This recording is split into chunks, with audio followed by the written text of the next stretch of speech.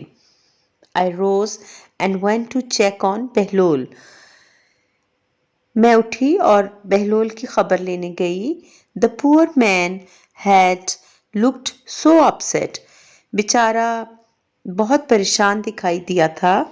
I found Bahlul sitting on the back doorstep. میں نے بہلول کو عقبی دہلیز پر بیٹھے پایا. His head in his hands. سر ہاتھوں میں لیے. Gently rocking to and fro and whimpering softly. آہستہ آہستہ آگے پیچھے جھولتے اور ہولے ہولے سسکیاں بھرتے ہوئے پایا. Never mind Bahlul. پریشان مت ہو Bahlul. I said trying to console him. میں نے اس کی ڈھارس بندھانے کی کوشش کرتے ہوئے کہا. It's not your fault. اس میں تمہاری کوئی غلطی نہیں. It couldn't be helped. کچھ نہیں کیا جا سکتا تھا. I'm sure our visitors will be all right. مجھے یقین ہے کہ ہمارے مہمان ٹھیک رہیں گے. Bahlul looked up at me with tear-filled eyes. Bahlul نے آنسو بھری آنکھیں اٹھا کر میری طرف دیکھا. I suppose we had better collect up the chickens now, I suggested. میرا خیال ہے اب ہمیں مرغیوں کو اکٹھا کر لینا چاہیے. میں نے مشورہ دیا. Bahlul gave me a blank look. Bahlul نے سمجھ نہ پانے والے انداز میں مجھے دیکھا. The chickens Bahlul I explained. مرغیاں Bahlul میں نے وضاحت کی. They should not be left lying around. Where are they? انہیں پڑے نہیں رہنا چاہیے. وہ کہاں ہیں؟ Chickens madam asked Bahlol. مرغیاں میڈم بہلول نے دریافت کیا. How can we find the chickens? ہم مرغیوں کو کیسے ڈھونڈ سکتے ہیں؟ Well, where did they die? I asked. وہ مری کہاں تھیں؟ میں نے پوچھا. They must be in the backyard somewhere. وہ عقبی صحن میں کسی جگہ ہوں گی. No, no, madam, said Bahlul. نہیں نہیں میڈم بہلول نے کہا. The chickens are not here. مرغیاں یہاں نہیں ہیں. I told you they are dead. میں نے آپ کو بتایا تھا کہ وہ مر گئی ہیں. Yes Bahlul, I said with some irritation. ہاں بہلول, میں نے کسی قدر چڑچڑاہٹ کے ساتھ کہا. But where are they? مگر وہ ہیں کہاں؟ I don't know, said Bahlul. میں نہیں جانتا بہلول نے کہا. The fox killed them. لومڑ نے انہیں مارا. And took them away somewhere. اور کہیں لے گیا.